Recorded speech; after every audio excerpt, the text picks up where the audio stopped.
சங்கமம் புதிய ஏற்பாடு 2 பேதுரு 2ஆம் அதிகாரம். போலி இறைவாக்கினர்களும் போலி போதகர்களும். முற்காலத்தில் மக்களிடையே போலி இறைவாக்கினர் தோன்றினர். அவ்வாறு உங்களிடையேயும் போலி போதகர்கள் தோன்றுவார்கள். அவர்கள் அழிவை விளைவிக்கும் கொள்கைகளை புகுத்தி விடுவார்கள். தங்களை விலை கொடுத்து மீட்ட ஆண்டவரையும் மறுதலிப்பார்கள். விரைவில் அழிவை தம்மீது வருவித்துக் கொள்வார்கள். அவர்களுடைய காம வெறியை பலர் பின்பற்றுவார்கள். அவர்களால் உண்மை நெறி பழிப்புக்குள்ளாகும். பேராசை கொண்ட அவர்கள் கட்டு கதைகளை சொல்லி உங்கள் பணத்தை சுரண்டுவர். பழங்காலத்தில் இருந்தே அவர்களுக்கு தண்டனை தயாராய் உள்ளது. அழிவு அவர்களுக்கு விழிவைத்து காத்து கொண்டிருக்கிறது. பாவம் செய்த வான தூதர்களை கடவுள் தண்டிக்காமல் விடவில்லை.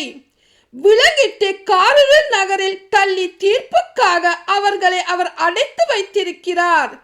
பண்டைய உலகத்தையும் அவர் தண்டிக்காமல் விடவில்லை. நீதியை பற்றி அறிவித்து வந்த நோவா உட்பட 8 பேரை காப்பாற்றினார். இதை பற்றில்லாத உலகின் மீது அவர் வெள்ளப்பெருக்கை வருவித்தார். சோதோம் கோமரா என்னும் நகரங்களை தண்டித்தார்.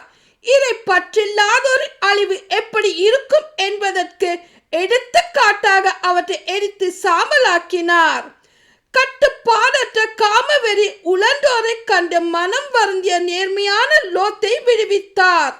அந்த நேர்மையான மனிதர் அவர்களிடையே வாழ்ந்த போது நாள்தோறும் அவர் கண்ட கேட்ட ஒழுங்கு மீறல் செயல்கள் அவருடைய நேர்மையான உள்ளத்தை வேதனையுற செய்தன. இறைப்பற்று உள்ளவர்களை சோதனையில் இருந்து விடுவிக்கவும் நேர்மை அற்றவர்களை தண்டனைக்குள்ளாக்கி இறுதி தீர்ப்பு நாள் வரை வைத்திருக்கவும் ஆண்டவருக்கு தெரியும். குறிப்பாக கெட்ட இச்சைகள் கொண்ட இயல்பின்படி நடப்பவர்களையும் அதிகாரத்தை புறக்கணிப்பவர்களையும் அவர் தண்டிப்பார்.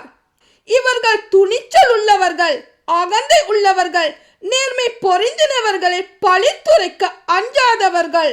இவர்களை விட மிகுதியான ஆற்றலும் வல்லமை கொண்டுள்ள வான தூதர்கள் கூட அவர்களை ஆண்டவர் முன்னிலையில் பழித்துரைத்து கண்டனம் செய்ததில்லை. ஆனால் இவர்கள் பிடிப்படவும் கொல்லப்படவுமே தோன்றிய இயல்புணர்ச்சியினால் ஊந்தப்படும் பகுத்தறிவற்ற விலங்குகளை போன்றவர்கள். தாங்கள் அறியாதவற்றை பழிக்கின்றார்கள். அவ்விலங்குகள் அழிவுறுவது போலவே இவர்களும் அழிவார்கள். தாங்கள் இழைத்த தீவினைக்கு கைமாறாக தீவினையை அடைவார்கள். பட்டப்பகலில் களியாட்டத்தில் ஈடுபடுவதே இன்பம் என கருதுகின்றார்கள். உங்களோடு விருந்துண்ணும் இவர்கள் தாங்கள் ஏமாற்று வழிகளில் களிப்படைகிறார்கள். உங்களை மாசுபடுத்தி கரைப்படுத்துகின்றார்கள். இவர்களது கண்கள் கற்பு நெறி இழந்த பெண்களையே நாடுகின்றன. பாவத்தை விட்டு ஓய்வதே இல்லை. இவர்கள் மன உறுதி அற்றவர்களை மயக்கி தம் பயப்படுத்துகிறார்கள்.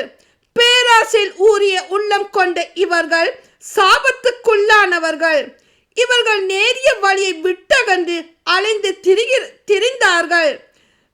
பேயோரின் மகன் பிழையாமின் வழியை பின்பற்றினார்கள்.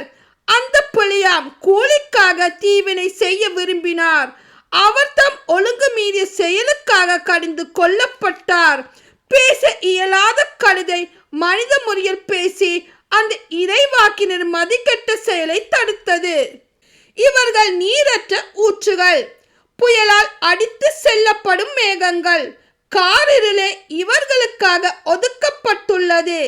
நெறி தவறி நடப்போரிடமிருந்து இப்போது தான் தப்பியவர்களை இவர்கள் வரம்பு மீறி பெருமை அடித்து வீண் பேச்சு பேசி ஊனியல்பின் இச்சைகளாலும் காம வெறியாலும் மயக்கி வயப்படுத்துகின்றனர். அவர்களுக்கு விடுதலை அளிப்பதாக வாக்களிக்கின்றனர். ஆனால் தாங்களே அழிவுக்கு அடிமையாய் இருக்கின்றனர். ஏனெனில் ஒவ்வொருவரும் தம்மை ஆட்கொண்டிருப்பவற்றுக்கு அடிமையாய் இருக்கிறார்கள். நம் ஆண்டவரும் மீட்பருமாகிய இயேசு கிறிஸ்துவை அறிந்து உலகத்தின் அழிவு சக்தியில் இருந்து தப்பினவர்கள் மீண்டும் அவற்றில் சிக்கி அவற்றால் ஆட்கொள்ள பின்னைய நிலை முன்னைய நிலையை விட கேடுள்ளதாயிருக்கும். அவர்கள் நீதி நெறியை அறிந்த பின் தங்களுக்கு அருளப்பட்ட தூய கட்டளை கடைப்பிடியாமல் விட்டு விலகுவதை விட அதை அறியாமலே இருந்திருந்தால் நலமாய் இருக்கும். நாய் தன் கக்கினதை தின்ன திரும்ப வரும் என்னும் நீதிமொழி இவர்களுக்கு பொருந்தும். மேலும் பன்றியை கழுவினாலும் அது மீண்டும் சேற்றிலே புரளும் என்பதும் ஒரு நீதிமொழி. ஆமேன்.